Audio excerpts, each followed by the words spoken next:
expression and strong feelings of rejection and abandonment. With those heartfelt cries that David was sharing, it was immediately followed by a declaration of faith and trusting in God.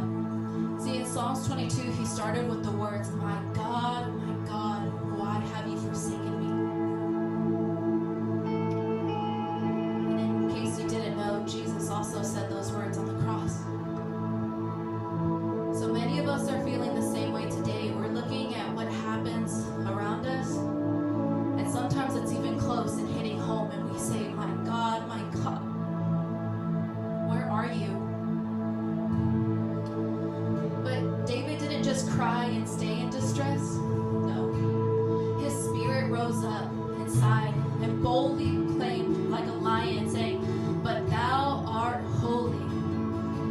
Thou inhabit the praises of Israel. Another translation says that God inhabits the praises of his people.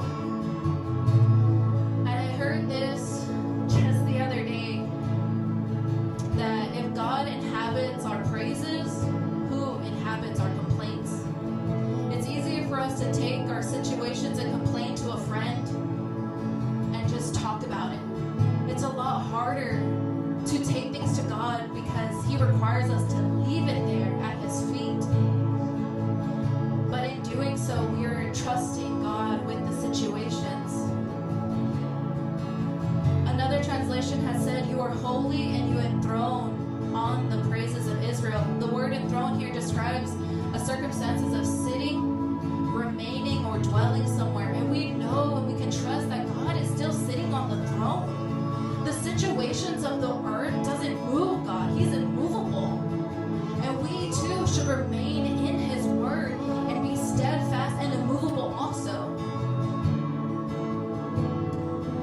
David's expression is a lot like ours. If you read the book of Psalms, there is times in our life where we're going to go through things and be in sorrow. And Jesus is just saying, it's okay. You have feelings and emotions, but bring them to me. Trust me in this. God doesn't change.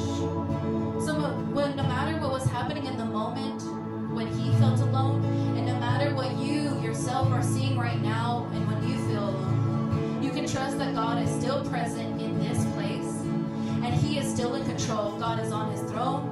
Our Father does not abandon his children, and God is working out his sovereign plan. He didn't ask us to understand the plan. He asked us to be faithful in it. The scriptures we've been learning in James 1, he calls us to be faithful in the perseverance and the testing of our faith.